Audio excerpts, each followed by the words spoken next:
Turkish police have reportedly detained several members of the Al-Nusra Front, a jihadist group that's fighting among the Syrian rebels against the Assad government. The men were apparently on their way to the Syrian border, transporting a cylinder of Sarin nerve gas. Live to RT's Middle East correspondent now, Paul is here for more on this. Paul, what more can you tell us about these arrests, and specifically how do they tie in with Western concerns of over the use of chemical weapons in Syria? Well, Turkish special anti-terror forces have detained 12 people. That's what we know. They are suspected of having links with the Al-Nusra Front, which is the Al-Qaeda affiliated Syrian rebel group aimed at toppling the Syrian President Bashar Assad. Now, the group was seized in southern Turkey, and that is according to local media reports. The media also saying that they carried a 2-kilogram cylinder with the nerve agent Sarin. Now, Turkish authorities haven't yet commented on this report, and we are waiting to hear from them. Britain, the United States and France in the past have said that they believe it is Assad, however, that is using chemical weapons, but they haven't been able to produce any kind of evidence to prove this. The British government has written to the United Nations Ban Ki-moon alleging 3 new incidents of chemical use by Assad's forces, and at the same time the French government says that it is testing samples that were smuggled out by journalists.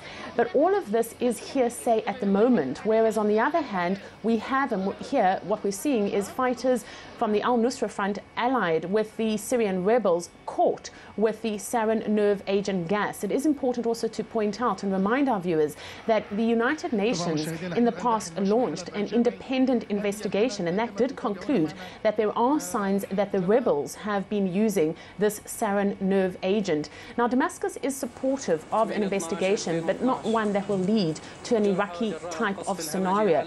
The use of chemical weapons is banned under international law, and there are concerns that any kind of suggestions or any kind of proof of their use will trigger international intervention.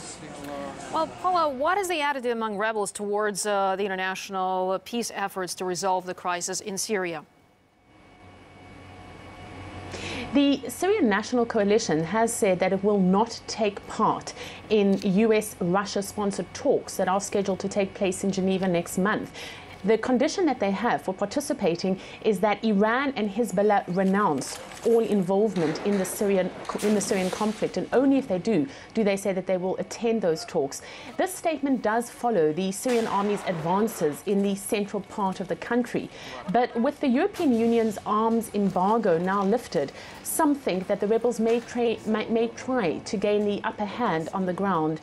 Now, all of this is happening while the first batch of Russian anti-aircraft missiles arrives in Syria. Now, that's according to the Syrian President Bashar Assad. He announced it while speaking on a Hezbollah television network.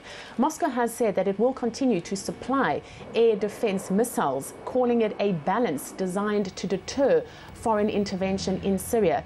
The US, of course, is against the sale, and Israel has said that it will act to, quote the Israeli defense minister, to prevent the S-300 missiles from becoming operational on Syrian soil. The minister saying that if the missiles reach Syria, Israel, to quote him, will know what to do.